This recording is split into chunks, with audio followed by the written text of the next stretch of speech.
tengah-tengah tidur suka terbangun gitu. Jadi kalau kita lihat, tidur ini sebetulnya suatu proses alami, seperti makan, minum, buang air besar, buang air kecil, itu semua proses alami.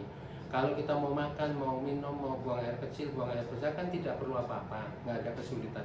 Kenapa sekarang ada kesulitan tidur? Nah, marilah kita bicarakan itu.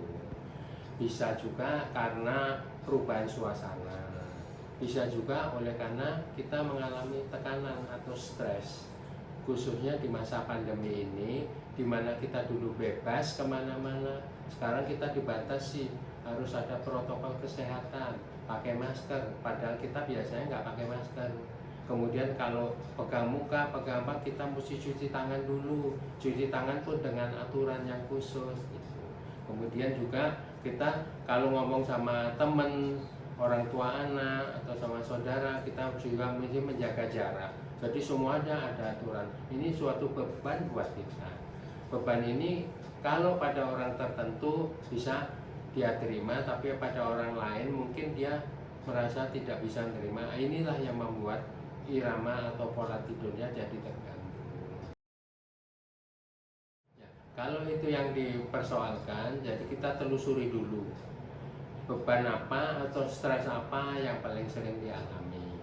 Nah, kemudian stres ini kita kumpulkan dalam, misalnya sekarang ini tanggal 7 April, berarti mulai tanggal 6 April tahun 2021 sampai 7 April 2022 ini artinya 1 tahun. Kita jumlah, misalnya saya kehilangan orang yang saya cintai, itu bebannya 100. Saya melahirkan punya anak, itu bebannya 70. Saya dipromosikan di jabatan, itu bebannya 50. Nah, ini kita hitung semua dalam 1 tahun itu berapa. Pada orang yang sehat, kalau bebannya ini 200, 50% orang kena, 50% bebas. Kalau dalam waktu 1 tahun itu nilainya 300, 80% orang sehat pun juga akan kena gangguan. Apalagi kalau nilainya 400, 100%, semua orang pasti akan gangguan. Jadi kita telusuri dulu berapa beratnya ini, kemudian kita pilah-pilah yang bisa kita singkirkan, bisa kita lupakan, bisa kita atasi, itu segera kita, sehingga jumlah beban kita juga berkurang.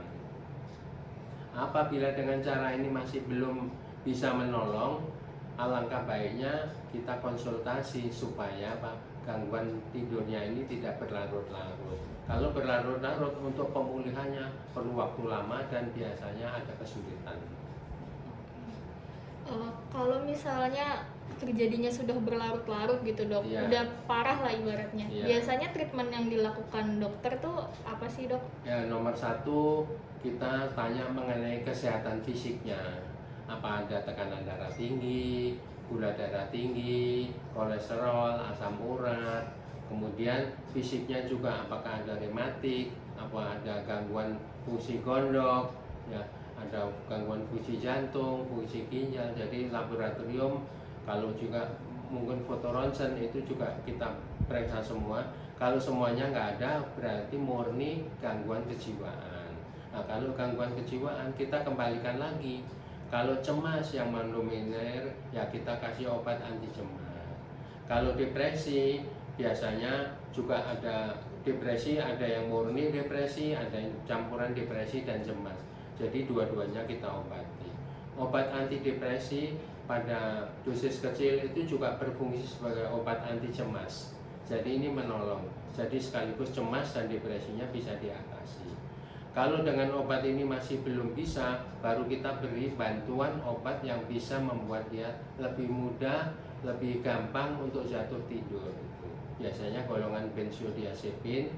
Tapi obat ini tidak boleh kita berikan jangka panjang. Karena apa?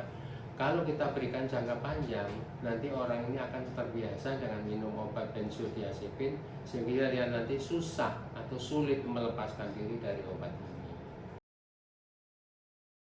Ini pertanyaan yang sangat bagus. Karena apa? Karena kita manusia tidak mungkin kita duduk manis berbaring saja, mau nggak mau kita harus bergerak. Artinya apa? pergerakan ini bisa karena pergerakan kesibukan kita, bisa juga karena kita buat misalnya dalam bentuk olahraga, misalnya senam atau yoga atau samadhi atau apapun juga, itu adalah ikhtiar kita.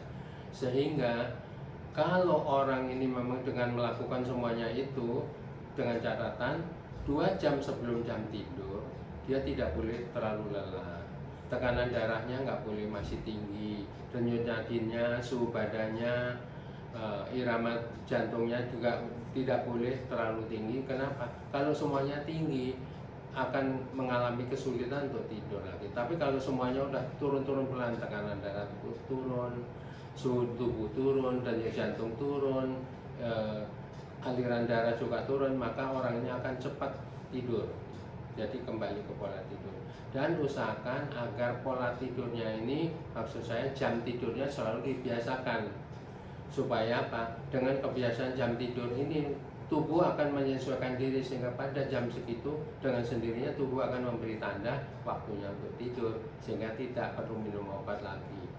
Semoga penjelasan singkat ini bermanfaat bagi kita semua, khususnya para penyandang gangguan tidur.